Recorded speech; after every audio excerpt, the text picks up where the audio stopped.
All right, y'all, we've seen some gorgeous sights, we've met some badass locals, and we've had some amazing cocktails. But today, it's time to get schooled. David's back to give us a masterclass on Mexico's favorite spirit, tequila.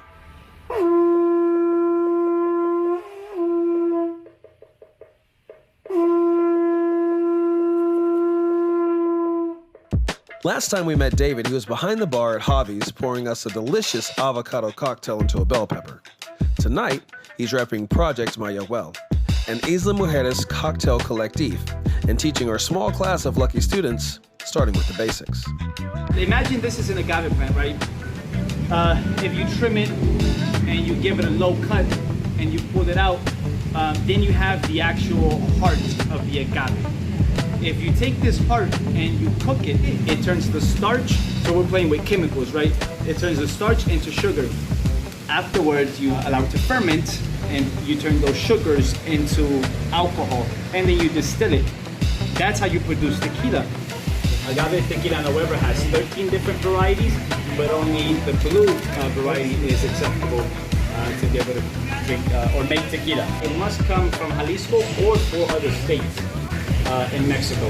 The lime and salt was initially used to be able to kind of hide the roughness of the tequila because it wasn't quality tequila, because they weren't using the blue variety. Back then, it wasn't even called tequila. It was called vino de mezcal, wine of the oven-cooked agave. But when they figured out it was the blue stuff that made the good stuff, and they said, well, you know what?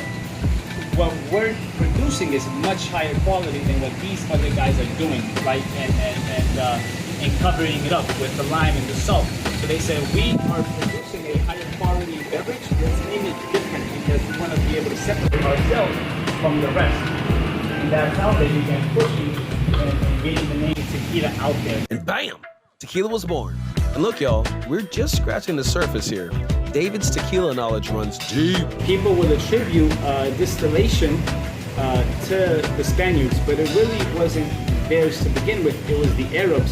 Now, if we, like I was mentioning earlier, look at the archaeological aspect of tequila. Long story short, now we have 3 main types of tequila. Añejo, which is aged 2 years or more, Blanco, which is not aged at all, and Reposado, which means rested. And that's somewhere in between. We got to try all 3 varieties courtesy of a brand based in Texas, Tequila Sheila.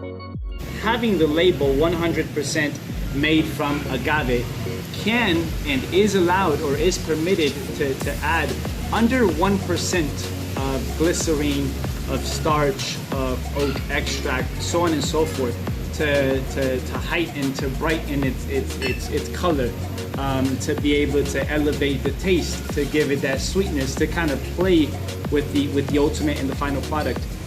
Tequila Sheila does not do that. Tequila Sheila does not add any sort of preservatives, any sort of fertilizers, any sort of synthetic anything to its agave plant.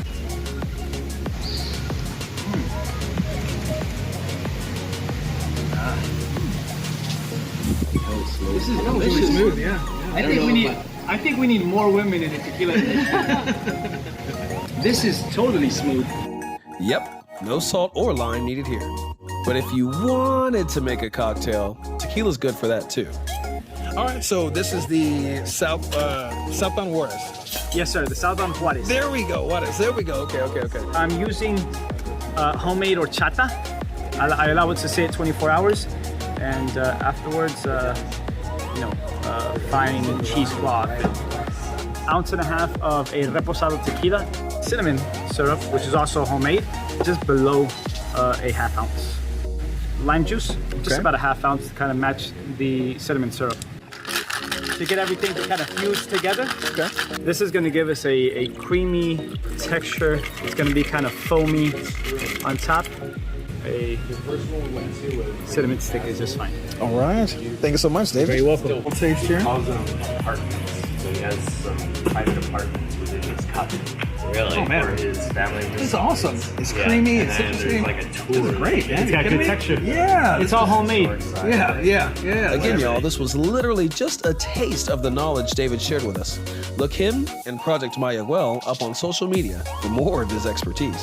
And if you ever see Tequila Sheila at the liquor store, pick me up a bottle. Anyway, I've got one more episode from Isla Mujeres coming your way, and it may be last, but certainly not least. So stay tuned.